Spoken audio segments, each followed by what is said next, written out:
بسم الله الرحمن الرحيم. الحمد لله رب العالمين، والصلاة والسلام على أشرف الأنبياء والمرسلين، نبينا محمد وعلى آله وصحبه أجمعين. أما بعد، ذكر الشيخ عبد العزيز حفظه الله تعالى في الفقرة التي أخذناها أمس أن أول ما ينبغي العناية به لمن أراد تلاوة القرآن وحفظه هو إخلاص ذلك لله تبارك وتعالى، وأن لا يكون قصدك سوى إرضاء الله جل وعلا. ثم نأخذ اليوم الأمر الثاني والثالث والرابع. قال حفظه الله: ثانيا، ينبغي لمن أراد أن يحفظ القرآن أن يكرره ويتعاهده حتى يتمكن من حفظه، والله تعالى إن علم من عبده الصدق يسر له طريق الحفظ، كما قال تعالى: ولقد يسرنا القرآن للذكر فهل من مدكر. ثالثا، من كان معه شيء من القرآن قد حفظه فليتعاهده بالتكرار والمراجعة حتى لا يضيع منه، وليستعن على ذلك بالصلاة، فإن من قام بحزبه من القرآن لم ينسه. فعن ابن عمر رضي الله عنهما أنه قال: قال رسول الله صلى الله عليه وسلم: إنما مثل صاحب القرآن كمثل الإبل المعقلة، يعني المربوطة، إن عاهد عليها أمسكها، وإن أطلقها ذهبت. متفق عليه. وزاد مسلم في رواية: وإذا قام صاحب القرآن فقرأه، يعني القرآن، بالليل والنهار ذكره، وإن لم يقم به نسيه. رابعا، مما يعين على حفظ القرآن مدارسته، وقد كان جبريل عليه السلام يدارس رسول الله صلى الله عليه وسلم القرآن في كل سنة مرة، إلا عام قبض فيه صلى الله عليه وسلم فقد عارضه القرآن مرتين. يقول الرسول صلى الله عليه وسلم في فضل مدارسة القرآن: وما اجتمع قوم في بيت من بيوت الله يتلون كتاب الله ويتدارسونه بينهم إلا نزلت عليهم السكينة وغشيتهم الرحمة وحفتهم الملائكة وذكرهم الله في من عنده. الحديث. Hier, nous avons vu ensemble la première des choses à laquelle il faut faire attention si l'on veut véritablement apprendre, lire et apprendre le Coran d'une manière qui plaît à Allah. Hier, nous avons vu la première des choses à observer si l'on veut qu'Allah Jalla wa Ala accepte de nous et agrée de nous notre lecture et notre mémorisation du Coran.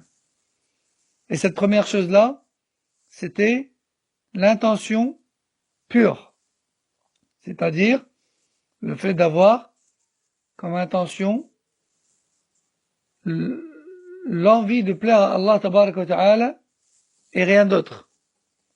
La deuxième chose à observer, c'est de répéter suffisamment de fois le passage que l'on veut mémoriser. Répéter suffisamment de fois le passage que l'on veut mémoriser, afin que celui-ci s'enregistre dans notre mémoire instantanée. Dans notre mémoire instantanée. Car en vérité, l'être humain a deux mémoires. La mémoire instantanée et une mémoire définitive, si je peux dire ça comme ça. La mémoire instantanée, c'est la mémoire qui te permet de retenir une chose sur le moment. Mais cette chose que tu as retenue sur le moment, dans ta mémoire instantanée, tu vas t'en rappeler, peut-être pendant quelques instants, peut-être 1 heure, 2 heures, peut-être 1 jour, 2 jours, puis tu vas l'oublier. Sauf si tu la révises et répètes suffisamment un peu chaque jour, de sorte à la stocker dans ta mémoire définitive. Donc pour le moment, comme on a dit, le point numéro 2 aujourd'hui, c'est quoi? C'est de répéter suffisamment de fois le passage en question afin de l'emmagasiner dans la mémoire instantanée. Allah Jalla wa Ala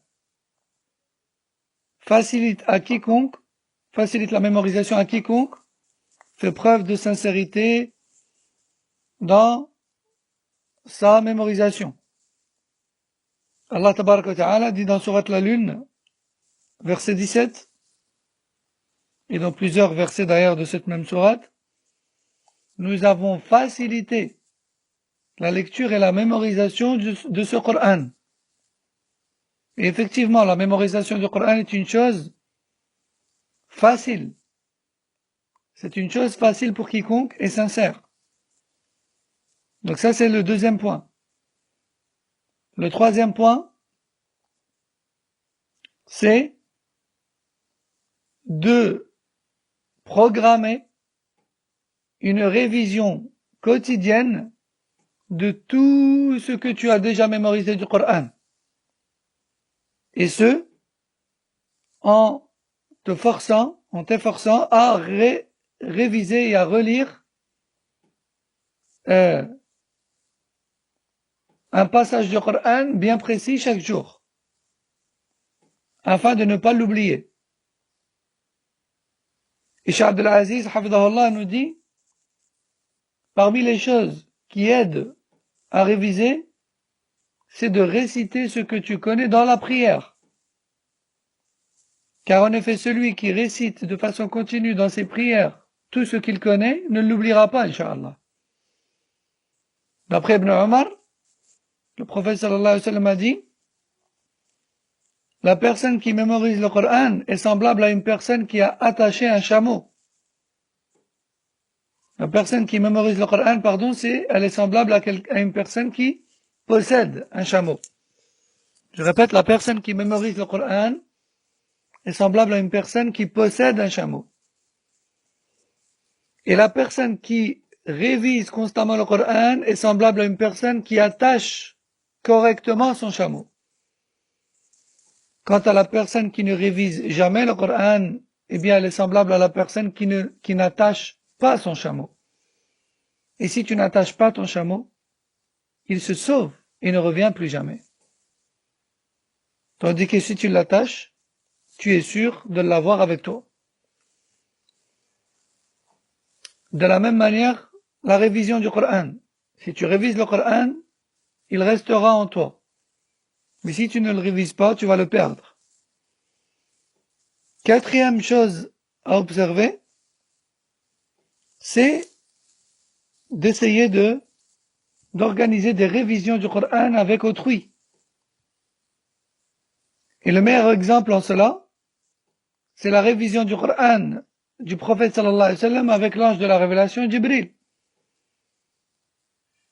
qui venait pendant chaque Ramadan lui faire réviser le Coran durant la nuit.